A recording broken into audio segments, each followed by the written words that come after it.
नमस्कार दोस्तों, पीसीएस गुरुजी में आप सबका स्वागत है। दोस्तों, एनसीईआरटी का जो हम कोर्स पढ़ा रहे हैं आपको, उसमें आज ये चैप्टर नंबर 8 लेसन नंबर 8 हम पढ़ेंगे। वर्ल्ड हिस्ट्री चल रही है। वर्ल्ड हिस्ट्री के काफ़ी हमने पेचीदा चीज़ें जो हैं वो डिस्कस करना शुरू कर दी हैं। दोस्तों, मैं हमेशा कहता हूँ कि एनसीईआरटी की जो किताबें हैं, नो डाउट बहुत अच्छी किताबें हैं, बट कुछ प्रॉब्लम्स इन किताबों के साथ है। खासकर हिस्ट्री को लेकर जब हम पढ़ते हैं तो थोड़ा सा दिक्कत करती है, खासकर नई एनसीईआरटीज़, क्योंकि इसमें क्या है कि जब हम 9th और 10th में जब वर्ल्ड हिस्ट्री जो दी गई है, जो पढ़ा रहे हैं इस समय, अब इसमें क्या है कि इन्होंने जो एनसीईआरटी की किताब बनाने वालों ने, अब चूँकि पूरा वर्ल्ड हिस्ट्री कवर करनी है और वो चाहते भी नहीं थे कि सिलेबस बहुत ज़्यादा बढ़ जाए, तो उन्होंने कई चीज़ों में काट छाँट की है। बहुत कुछ उन्होंने चीज़ें नहीं बताई हैं, और जो बताया भी है तो इतना छोटे में शॉर्ट बताया है कि अगर क्लास 9 का बच्चा या 10th का बच्चा कोई होगा, उसको भी छोड़ दीजिए। अगर जो बच्चे बड़े होते हैं, जो आप लोगों की उम्र के बच्चे हैं, आप लोग हो, तो वो लोग भी अगर आपने हिस्ट्री ढंग से नहीं पढ़ी है तो वो चीज़ समझ नहीं पाओगे। तो एनसीईआरटी को कोशिश कीजिए कि ऐसे लोगों के माध्यम से पढ़ें, खासकर हिस्ट्री वगैरह, जो थोड़ा सा चीज़ों को ज़्यादा जानता हो और वो एनसीईआरटी को ढंग से पढ़ा सके आपको। ठीक है, तो ये बहुत इंपॉर्टेंट हो जाता है। इस वीडियो में हम एनसीईआरटी के बियॉन्ड जरूर जाएंगे, क्योंकि जो लेक्चर्स मैं आज दे रहा हूँ आपको, वो उसको कहानी जो है बताना ज़रूरी है। अगर मैं आपको बैकग्राउंड नहीं बताऊंगा तो जो एनसीईआरटी में दिया गया है वो समझ नहीं पाओगे आप। ठीक है, तो आप एनसीईआरटी के बियॉन्ड जाएंगे, समझने की कोशिश करेंगे, और लास्ट में पोर्शन आएगा जहाँ पर हम इकोनॉमिक्स की बात करेंगे कि किस तरह से सेकेंड वर्ल्ड वॉर से पहले का जो समय था, किस तरह से वहाँ पर जो इकोनॉमिक एक्टिविटी हुई वो आज भी हमें इन्फ्लुएंस करती है। आज भी हमें चीज़ें जो आजकल हम जैसे आजकल की बात करते हैं, इकोनॉमिक एक्टिविटीज़ हमें इस पर इन्फ्लुएंस करती है। तो मैं हमेशा कहता हूँ कि चीज़ें आपस में जुड़ी हुई हैं। ज़रूरी नहीं है कि जो चीज़ें आज आप देख रहे हो वो अभी अभी शुरू हुई हैं। हर चीज़ का अपना एक इतिहास होगा, जड़ होगा। उस जड़ तक पहुँचना बहुत ज़रूरी है। अगर आप उस जड़ तक पहुँच जाते हो, चीज़ों को समझने की कोशिश करते हो, तो आप समझिए कि सिविल सर्विसेज बहुत आसान आपके लिए हो जाता है। तो स्टार्ट करने से पहले दोस्तों, एनसीईआरटी का जो कोर्स चल रहा है आप इसको ज्वाइन कर सकते हैं। आप 8317040152 पे कॉल कर सकते हैं। आपको वीडियोस पीडीएफ दी जाती है, आपको आंसर राइटिंग प्रैक्टिस कराई जाती है। हर चीज़ आपको कराई जाएगी। 6 महीने का कोर्स रहेगा लगभग अंडर ग्रेजुएट बच्चों के लिए, और 100 डेज़ का कोर्स रहेगा जो ग्रेजुएट बच्चे हैं 2020 में पेपर देंगे। आप भाई कॉल कर लीजिएगा, डिस्कस कर लेंगे उसमें से। दोस्तों, आज हम पढ़ेंगे वाइमर गणराज्य की जन्म। वाइमर यानी कि जर्मनी की बात कर रहे हैं हम यहाँ पर। हम बात कर रहे हैं हिटलर के आने से पहले के माहौल के बारे में बात कर रहे हैं। ठीक है, क्लास 9th का एनसीईआरटी की किताब है ये, उसके चैप्टर लेकर आए। लेकिन जो वाइमर गणराज्य है, ये अगर आप इसको पढ़ोगे ना तो आप समझ ही नहीं पाओगे क्या हुआ था। आप पढ़ ही नहीं सकते, समझ ही नहीं सकते, क्योंकि ये बात करते हैं 1914 से 1918, मतलब फर्स्ट वर्ल्ड वॉर के बाद की बात है। वाइमर गणराज्य फर्स्ट वर्ल्ड वॉर के बाद बना, लेकिन फर्स्ट वर्ल्ड वॉर से पहले क्या हुआ और फर्स्ट वर्ल्ड वॉर हुआ क्यों, ये जानना बहुत ज़रूरी है। और सिविल सर्विसेज में यानी पीसीएस में आपके सिलेबस में ये है, ये चीज़ भले एनसीईआरटी में नहीं दिया गया है, लेकिन आपका ये एनसीईआरटी से बियॉन्ड जाता है। कुछ चीज़ें ऐसी हैं जो आपसे पूछा जाता है एग्जाम में है। तो मैं थोड़ा सा मैं छोटा सा आपको इंट्रोडक्शन दूंगा। चूँकि एनसीईआरटी में है नहीं तो मैं इसे बहुत डिटेल में नहीं जाऊँगा, लेकिन मैं इतना जरूर बता दूंगा कि इससे कि आपको एक बैकग्राउंड समझ में आ जाएगा। दोस्तों, फर्स्ट वर्ल्ड वॉर जो हुआ वो 1914 से लेकर 1918 के बीच में होता है। ठीक है, यूरोप में होता है। लेकिन जो भी वॉर होते हैं, युद्ध होते हैं, इसके पीछे कुछ कारण होते हैं। कुछ तो इमीडिएट कॉज होते हैं, तत्कालीन कारण होते हैं कि कुछ उस समय घटना घटी और वो बीच में युद्ध हो गया। लेकिन बहुत सारे ऐसे कारण होते हैं जो बहुत सालों से चले आ रहे होते हैं। छोटे छोटे ऐसे कारण बनते हैं जो धीरे धीरे अलग अलग देशों के बीच में प्रॉब्लम्स क्रिएट करते हैं, और फिर एक वक्त ऐसा आता है जब चीज़ें संभाली नहीं आती हैं और फिर युद्ध स्टार्ट हो जाता है। ठीक है, तो ऐसा ही कुछ शुरू हुआ वर्ल्ड वॉर से लगभग 20-30 साल पहले की बात है। ठीक है, 1871 हम शुरू करते हैं। ये जो कहानी है वो 1871 शुरू होती है। 1871 में आपका जर्मनी का यूनिफिकेशन होता है। जर्मनी और इनफैक्ट इटली का भी यूनिफिकेशन होता है। यूनिफिकेशन का मतलब क्या होता है? एकीकरण होता है। देखिए, जर्मनी जो था और इटली दोनों, जर्मनी जो मेन कैरेक्टर है इसलिए जर्मनी ज़्यादा देखेंगे। जर्मनी का क्या था कि उस समय जर्मनी लगभग 33 छोटे छोटे राज्यों में डिवाइडेड था। जैसे हमारा हिंदुस्तान कुछ अवध में है, कुछ मराठे हैं, कुछ बंगाली हैं, तो इस तरह से कुछ 33 ये छोटे छोटे गुटों में डिवाइडेड था। और उसमें से एक जो राज्य था वो, उसका नाम था पुरेशिया। प्रोशिया था वो सबसे बड़ा राज्य माना जाता था, बाकी सब छोटे छोटे राज्य थे और सब अपने इंडिपेंडेंट थे। और ऑस्ट्रिया, जो इस समय ऑस्ट्रिया हंगरी हैं, ऑस्ट्रिया के एम्पायर के अंडर में ये लोग काम करते थे, ऑस्ट्रिया का कंट्रोल इनके ऊपर था। ठीक है, उस समय के जो कंट्रीज़ थी यानी रूस, फ्रांस और ऑस्ट्रिया, ये चाहते नहीं थे कि जर्मनी जो है कभी मजबूत बने। हमेशा चाहते थे कि जर्मनी हमेशा छोटा मोटा हल्का फुल्का रहे, जिसके कारण से इन लोगों को कभी भी जो एक पावरफुल शत्रु या पावरफुल नेबर का सामना न करना पड़े। फ्रांस नहीं चाहता था कि, अगर आप मैप देखोगे तो फ्रांस और जर्मनी के जो बॉर्डर है वो आपस में मिले हुए हैं, दोनों पड़ोसी हैं। तो फ्रांस नहीं चाहता था कि जर्मनी कभी मजबूत हो, कभी एक बने। तो हमेशा से जब भी जर्मनी के एकीकरण की बात आई कि जर्मनी को एक कर देते हैं, तो रूस ने या फ्रांस ने हमेशा से इश्यूज़ किए और इनको होने नहीं दिया।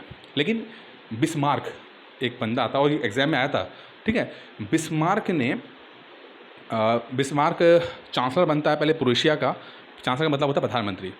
चांसलर बनता है और उसके लीडरशिप में प्रोशिया, जो सबसे बड़ा राज्य हुआ करता था, सबसे पावरफुल राज्य था, 3 युद्ध लड़ता है और 3 युद्ध में एक में वो फ्रांस को हराता है, एक में ऑस्ट्रिया को हराता है।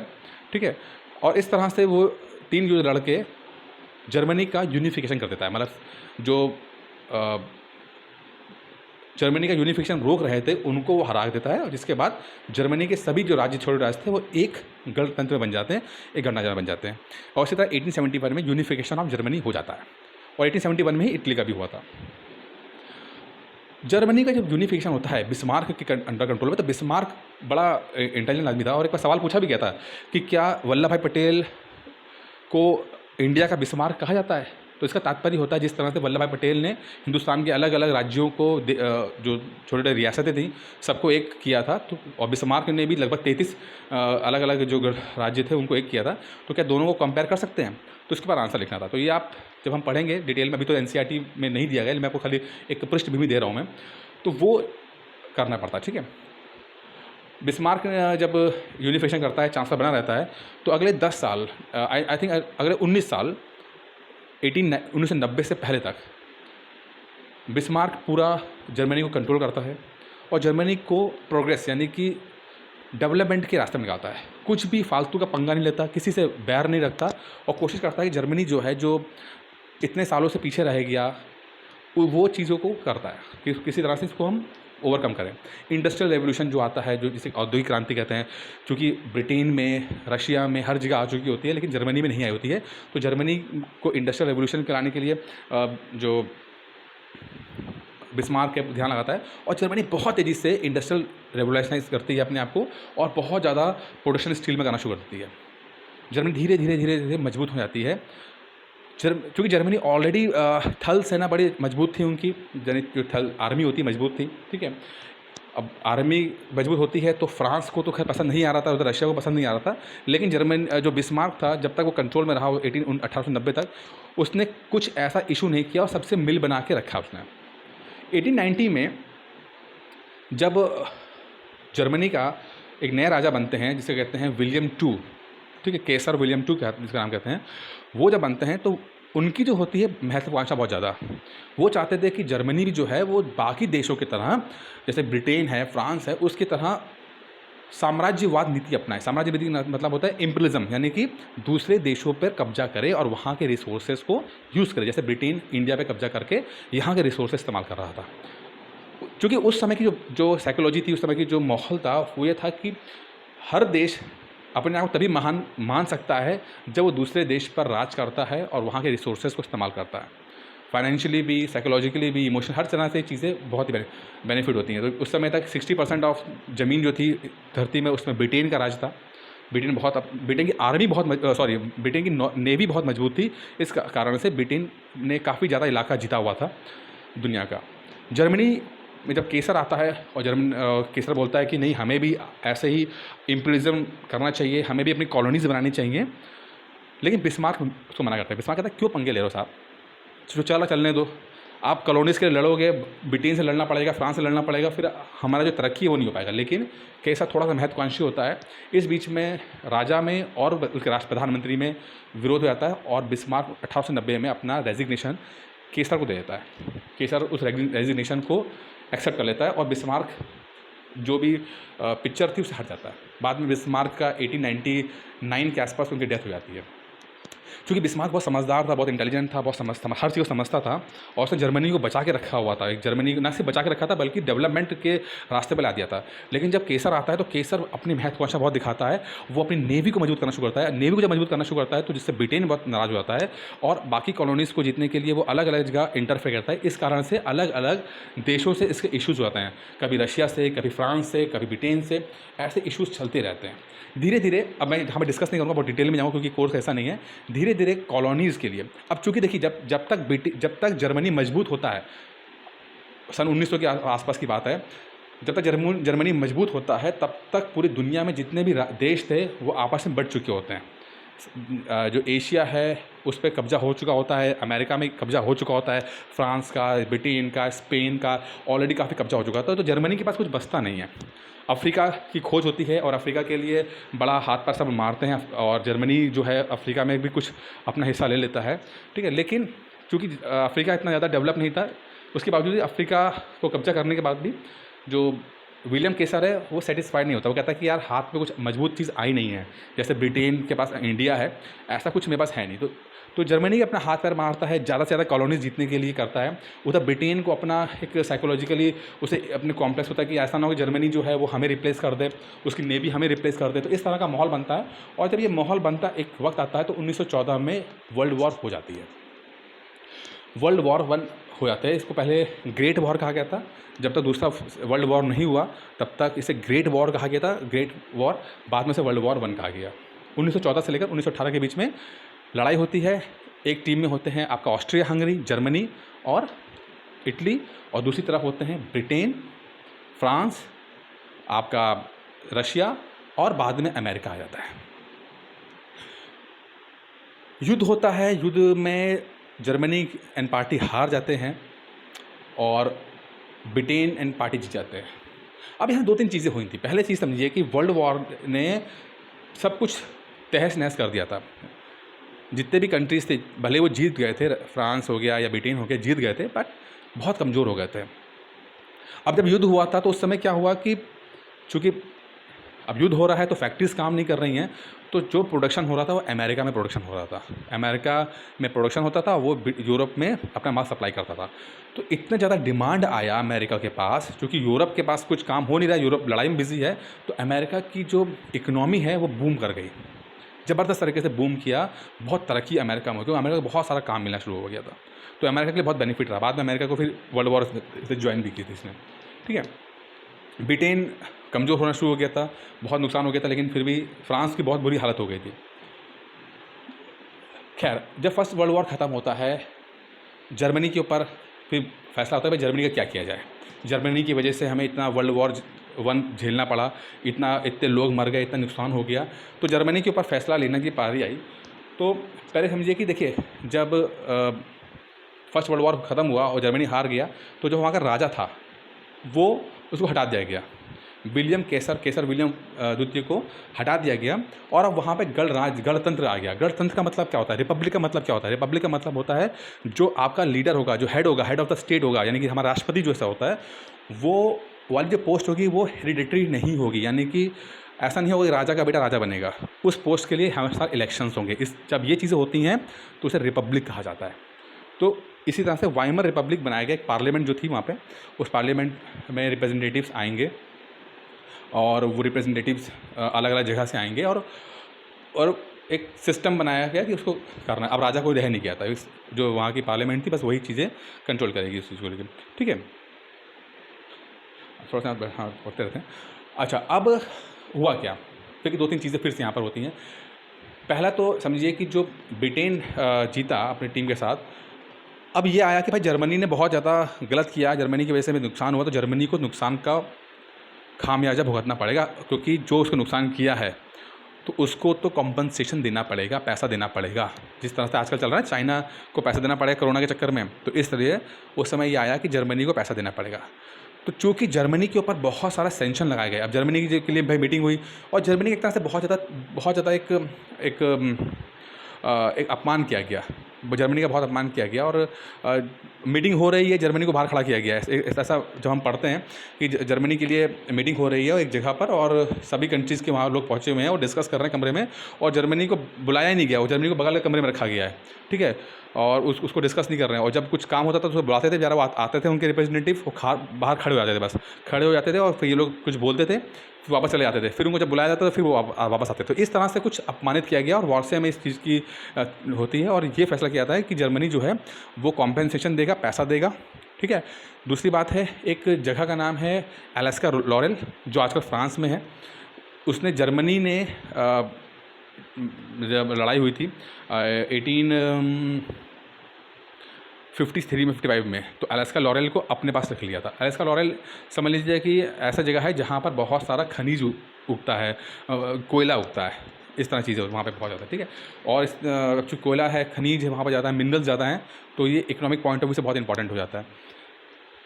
वो ले लेते हैं इसको, तो फ्रांस कहता है कि मुझे चाहिए, फ्रांस अपना वो जगह वापस ले लेता है उसको, ठीक है। जर्मनी ने चूँकि 1853 में ले लिया होता है, लेकिन ये वो फ्रांस वापस ले लेता है उसको। जर्मनी में बहुत सारा कॉम्पेंसेशन लगाया जाता है। जर्मनी को बोला जाता है कि तुम अपनी आर्मी भी रख नहीं पाओगे, तुम्हें कोई अराउंड 2 लाख से या 1 लाख से ज़्यादा आप अपने सेना भी रख नहीं पाओगे, तो आपके पास आर्मी नहीं है, आपको पैसे कॉम्पेंसेशन देना है, फ़ाइन करना है। दूसरी बात है, जो मिनरल्स वगैरह जो आपके जो इलाके हैं वो फ्रांस को दे देना है। तो इस तरह से चीज़ें हुई और जर्मनी का तरफ से बहुत अपमान किया गया। अब जो ये अपमान किया गया, जिसे वार्से की संधि कहा जाता है, ट्रीटी ऑफ वार्से कहा जाता है, इसमें अपमान किया गया, तो इस चीज़ ने समझिए कि ये जो बात हुई इसने बहुत ही इंपॉर्टेंट रोल प्ले किया सेकेंड वर्ल्ड वॉर के लिए। ठीक है, जब आप किसी का अपमान करते हैं तो 2 चीज़ें होती हैं, या तो अपमान जो इसका हो रहा है तो वो तो बिल्कुल उसका कॉन्फिडेंस टूट जाता है, वो ख़त्म हो जाता है, ठीक है, बेचारा वो कुछ आपका विरोध नहीं कर पाएगा, या उसके मन के अंदर अंदर ही अंदर एक अपमान की जो ज्वाला है वो जग रही होती है और वो कहता है कि जिस दिन मुझे वक्त मिल गया उस दिन तो मैं उससे बदला ले लूँगा। तो जर्मनी में भी कुछ ऐसा ही चल रहा था। जो वाइमर रिपब्लिक बन जाता है, वाइमर गणतंत्र बन जाता है और बेचारे उनको पेमेंट करना होता है। मतलब उससे पहले कि जो केसर था, जो युद्ध हुआ था वो केसर की वजह से हुआ था, जो जर्मनी का राजा था। लेकिन जब वो युद्ध हार जाते हैं तो केसर हट जाता है और एक पार्लियामेंट आती है, पार्लियामेंट की रिस्पॉन्सिबिलिटी होती है कि भैया तुम्हें आप पैसा पे करना है, जो कि अपने आप में बहुत ज़्यादा मुश्किल काम था ये, ठीक है, क्योंकि आप जो थोड़ा सा पैसा है वो आप फ़ाइन के रूप में दे दोगे तो आप कैसे ग्रो करोगे, जर्मनी के लोग कैसे खाएंगे, क्या करेंगे, तो ये बहुत दिक्कतें चल रही थी उसके अंदर। अच्छा, अब इसी बीच में क्या होता है कि जो कुछ लोगों के मन में ये आता है कि हमारे साथ बहुत बुरा हुआ है, जर्मनी के लोगों के में हमारे साथ बहुत बुरा हुआ और हम इसका बदला लेंगे, तो वो उनके मन में फीलिंग होती है। अच्छा, अब दूसरी तरह से 2-3 लोग आपस में आ जाते हैं। एक आते हैं कम्युनिस्ट।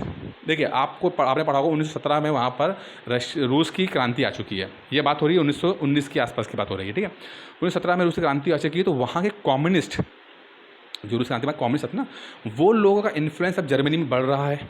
वो लोग चाहते हैं कि जो नीतियाँ बने, जिस तरह से रशिया में वैसी नीतियाँ बननी चाहिए, तो उनका अपना इन्फ्लुएंस है। दूसरे कुछ समाजवादी लोग हैं वहाँ पर, ठीक है, तो उनका भी अपना एक इन्फ्लुएंस है। समाजवादी और कम्युनिस्ट दोनों के बीच में हमेशा विरोध रहता है, दोनों आपस में लड़ते झगड़ते रहते हैं, ठीक है। जब ये दोनों आपस में लड़ रहे होते हैं तो एक वर्ग जो होता है वो आगे बढ़ता है। वो लोग जो उन्होंने कहा था कि हमारी जो जितनी भी हमारी अपमान हुआ है, जितना भी हमें पैसे का नुकसान हुआ है, उसका खामियाजा जो है मतलब दुनिया ने किया और हम भुगतना पड़ रहा है, तो वो अब बदला लेना चाहते थे। कहते जो सिस्टम है, वाइमर रिपब्लिक बना हुआ है, जो पार्लियामेंट बनी हुई है, इसने क्यों ऐसी संधि कर ली, क्यों साइन किया ऐसी संधि में और क्यों माना, तो उसको लगता था कि जो संधि की गई है वो गलत है। अब ये बात अलग है भाई, वाइमर रिपब्लिक के पास अपने ऑप्शंस नहीं थे कि वो साइन करने से मना कर दे, कि हम बात ये हुई थी कि आपको पैसा फाइन करना पड़ेगा, तो वाइमर रिपब्लिक को ये एक्सेप्ट करना पड़ा कि हम पैसा देंगे आपको। लेकिन कुछ लोगों ने कहा कि आपने साइन गलत कर दिया। लेकिन अब 3 तरह के लोग हो गए। एक वो लोग जिनको संधि से नफरत थी और वो कहते थे कि हम अपना अपमान का बदला लेंगे। कुछ लोग कम्युनिस्ट थे और कुछ लोग सोशलिस्ट थे। अब तीनों आपस में लड़ झगड़ रहे हैं और जो बंदे थे जिन्होंने ये मना किया था, ये बाद में नाज़ी बनते। नाज़ी कंपनी एक पॉलिटिकल पार्टी का नाम है, ठीक है, ये हिटलर की पॉलिटिकल पार्टी का नाम है ये। तो इस तरह से चीज़ें होती हैं, ठीक है। ये देखिए, आप देखिए जर्मनी का है, ये प्राशा भी है, बेल्जियम, ठीक है।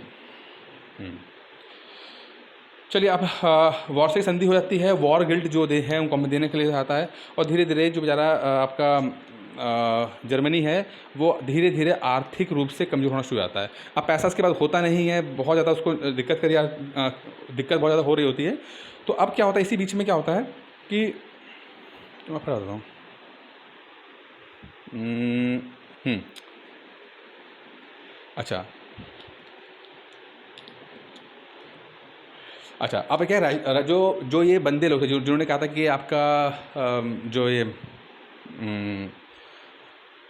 आपने ये साइन क्यों किया, उनकी अगर बात करते हैं तो उन्होंने उन अब ये जब विरोध हो रहा था तो उनकी वजह से क्या होता है कि 1923 में आर्थिक मंदी आना शुरू होती है। जर्मनी में थोड़ी सी आर्थिक मंदी आ जाती है। अब चूंकि पैसा होता नहीं सरकार के पास, तो पैसा बहुत ज़्यादा इन्वेस्ट कर नहीं पा रहे होते हैं। इसी करते करते 2023 में छोटी सी आर्थिक मंदी आती है। ठीक है। अब चूंकि होता है कि जर्मनी ने पैसा लिया होता है, जो युद्ध है वो लोन पे लिया जाता है ना। आप लोन लेके युद्ध लड़ते हैं, लेकिन अब आप युद्ध भी हार चुके हैं, सब तरह का कॉम्पनसेशन देना पड़ रहा है। अब आपके पास जो जमा हुआ पूंजी थी सोने के रूप में, वो अब गिरवी रखने की नौबत आ चुकी, बेचने की नौबत आ चुकी है। तो बहुत दिक्कत चल रहा था। तो धीरे धीरे क्या आ गया कि यहाँ पर एक तरह से आर्थिक मंदी आ गई। ठीक है। अच्छा, अब क्या हुआ कि जब आर्थिक मंदी आई तो जो जो वो वॉर कॉम्पनसेशन था, जो उसको पैसा देना था उसको, ठीक है, वो उसका वो पेमेंट नहीं कर पाया। जो हर्जाना करना होता है ना कि हर साल आपको कुछ इतना पेमेंट करना पड़ेगा हर्जाने के रूप में, वॉर गिल्ड के रूप में। तो जर्मनी के पास चूँकि आर्थिक मंदी आ गई है तो ये पेमेंट नहीं कर पाया। और जब वो पेमेंट नहीं कर पाया तो फ्रांस ने गुस्से में आकर जो उसका एक और क्षेत्र था रूर, ठीक है, रूर में वहाँ पर भी बहुत ज़्यादा कोयला वगैरह होता है, तो वो उस इलाके पर कब्जा कर लिया। तो देखा जाए तो धीरे धीरे जर्मनी का बहुत ज़्यादा अपमान हो रहा है। जो चाह रहा है वो कान उमेट दे रहा है, जो चाह रहा है वो दो थप्पड़ मारे दे रहा है। ठीक है। फ्रांस ने आगे कर लिया। अगर आप पहले थोड़ा सा पढ़ेंगे तो पता लगेगा कि जर्मनी से फ्रांस बहुत डरता था। फ्रांस की बस की बात नहीं थी कि जर्मनी से वो कुछ बोल पाए। लेकिन अब वक्त ऐसा था कि बदल चुका था। 1819 के आसपास जर्मनी हार चुका है। ठीक है। अब वो इतना हिम्मत नहीं दिखा पा रहा है, और इसी कारण फ्रांस भी उसको दो चार थप्पड़ दे रहा है। ठीक है। अब बहुत बड़ा हिस्सा उसने ले लिया। अच्छा, अब क्या हुआ, जब फ्रांस ने जो उनका रूर क्षेत्र ले लिया तो अब जर्मनी को आगे गुस्सा। तो उसने कहा यार ये तो बहुत ज़्यादा हो गया, अब कुछ करना पड़ेगा, क्या करें। उसने क्या किया कि चूँकि आर्थिक मंदी आ गई तो उसने पूरा बहुत ज़्यादा से ज़्यादा नोट छापना शुरू कर दिया कि इस कॉम्पनसेशन को दूर करने के लिए। उसने गुस्सा लेने के लिए अपने जितने भी करेंसी थी वो खूब सारे नोट छापना शुरू किए। और जब आपको पता ही, मैंने एक वीडियो बनाया था कि जब बहुत सारे नोट मार्क सिस्टम में आ जाएंगे, जब नोट बहुत सारे आ जाएंगे तो क्या होगा कि महंगाई बढ़ जाएगी, इन्फ्लेशन बढ़ जाएगा, हाइपर इन्फ्लेशन हो जाएगा। क्योंकि अब क्या है, सबके पास पैसा आ गया है, सब लोग पैसा जो है वो परचेज़ कर सकते हैं। पैसा है तो आप सामान परचेज़ कर सकते हैं, तो जो हर प्रोडक्ट की कीमत बढ़ जाती है। अब पता लग रहा है कि दूध लेने भी जा रहे हैं तो आप ट्रक भर के पैसा लेके जा रहे हैं। ठीक है। तो ऐसे करते करते बहुत दिक्कत आती है और उससे एक हाइपर इन्फ्लेशन का माहौल क्रिएट होता है 1923 के आसपास। अब बड़ा माहौल ख़राब होता है तो क्या किया जाए, तो इस माहौल को दूर करने के लिए जो अमेरिका आगे आता है और अमेरिका बोलता है ठीक है भैया मैं थोड़ा तुम्हें लोन दे दूंगा, अब परेशान मत हो। तो अमेरिका थोड़ा लोन देता है, और जैसे लोन देता है तो 1924 से लेकर 1928 के आसपास तक माहौल थोड़ा सा ठीक हुआ था जर्मनी के अंदर। जर्मनी थोड़ा सा स्टेबल होना शुरू हुआ था, क्योंकि जो अमेरिका है वो आर्थिक रूप से मदद कर रहा है, पैसे दे रहा है, और जर्मनी थोड़ा सा सर्वाइव कर रहा है। 1928 के बाद 1929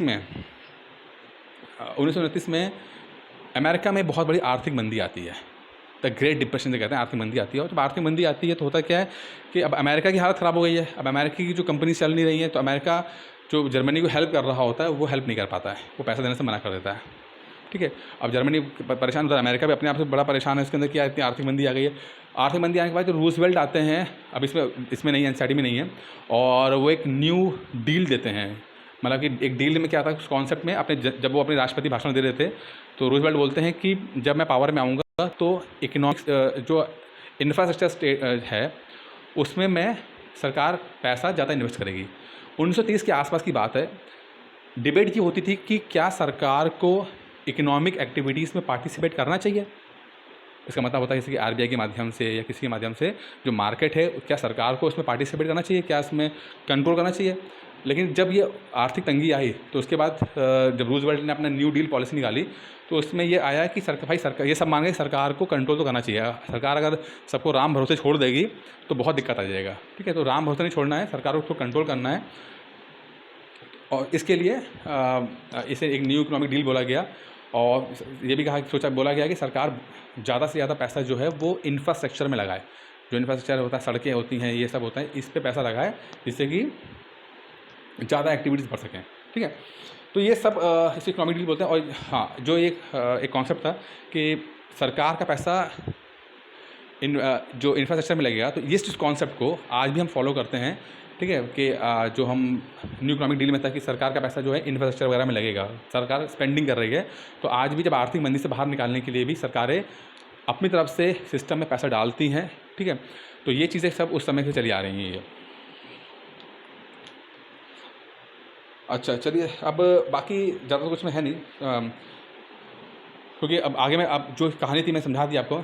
अभी हालत बहुत ख़राब है इकोनॉमिक एक्टिव उसमें 1928-29 का आपका आर्थिक मंदी आ चुकी है, ठीक है। सरकार ने पैसा इन्वेस्ट करना शुरू कर दिया धीरे करके। जर्मनी में तो नहीं, अमेरिका में तो करना शुरू कर दिया, जर्मनी में नहीं हो पा रहा है, ठीक है। जो लोग हैं उनकी परचेजिंग पावर ख़त्म हो चुकी है, लोग सेविंग्स ख़त्म हो चुकी है, बहुत सारे लोग बेरोज़गार हो चुके हैं। हालत ये है कि लोग अपने गले में पट्टी बांध के जो तख्ती है उसको बांध के बोल रहे हैं कि हम कोई भी काम कर सकते हैं। बच्चे भूखे हैं, बच्चे रो रहे हैं, माँ अपने बच्चों को दूध नहीं पिला पा रही है, ठीक है। ऐसे बहुत कुछ हो रहा है। इस सब दिक्कत में जब इतना ज़्यादा माहौल ख़राब हो जाता है इकोनॉमिक, तो मान के चलिए कि उस समय राइज़ होता है कंजर्वेटिव लीडर का। कंजर्वेटिव लीडर का मतलब क्या होता है कि ऐसा नेता जो ग्लोबल नहीं सोचता है, लिबरल नहीं सोचता है, उसको अपने ही मतलब होता है बस, ठीक है। कंजर्वेटिव ट्रेडिशनल नेता, ठीक है, उसके अपने जाति, अपने लोग, अपने रेस, इससे ही प्यार होता है, बाकी इससे ज़्यादा कुछ उससे मतलब नहीं होता है। तो ऐसे कंजर्वेटिव नेता जो होते हैं हमेशा आर्थिक मंदी के दौर में ज़्यादा निकल के आते हैं, क्योंकि लोग परेशान हैं। जैसे ही हाथ रख दो कि आपकी अरे वो अंग्रेज़ों की वजह से हुआ है, और अगर अंग्रेज़ ना होते तो हम ऐसा होता, अगर अंग्रेज़ ना होते तो वैसा होता है, इस तरह की सोच जो होती है वो जब ऐसे माहौल में ही काफ़ी पनपती है।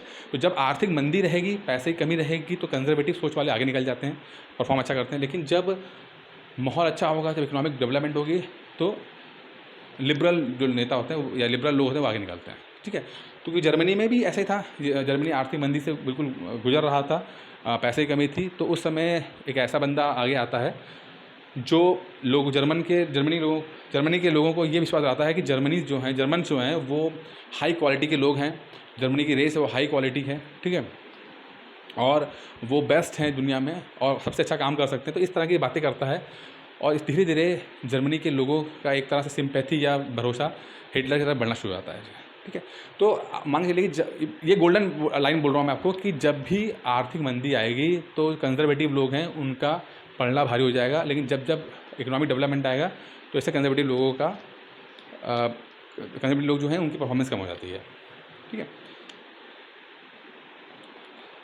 बाकी दूसरी बात है, दो चीज़ और थी। जैसे वाइमर ने क्या किया कि वाइमर ने जो सिस्टम बनाया इलेक्शंस करने का, तो वो इतना गंदे तरीके से इलेक्शन बनाया कि कोई भी पार्टी अपनी कहते हैं उसको मेजोरिटी में नहीं आ पा रही थी, कुछ ना कुछ गड़बड़ हो रही थी। तो सिस्टम से बड़ा दुखी थे, बार बार इलेक्शंस हो रहे थे, बार बार जो वाइमर है वो जो कमेटी बन रही थी, सरकार बन रही थी, तो उसको सस्पेंड कर रहा था, मेंबर पार्लियामेंट को सस्पेंड कर रहा था, ठीक है। तो वाइमर ने भी बहुत दिक्कत की। साथ में जो मिडिल क्लास लोग हैं उनको ये डर था कि यार ऐसा ना हो कि जो मज़दूर हैं ये आगे निकल जाएं और हमें कुछ ना मिले, तो इनका अपना डर वाजिब था। तो ये सब कुछ चल रहा था उस समय 1919 के वर्ल्ड वॉर के बाद।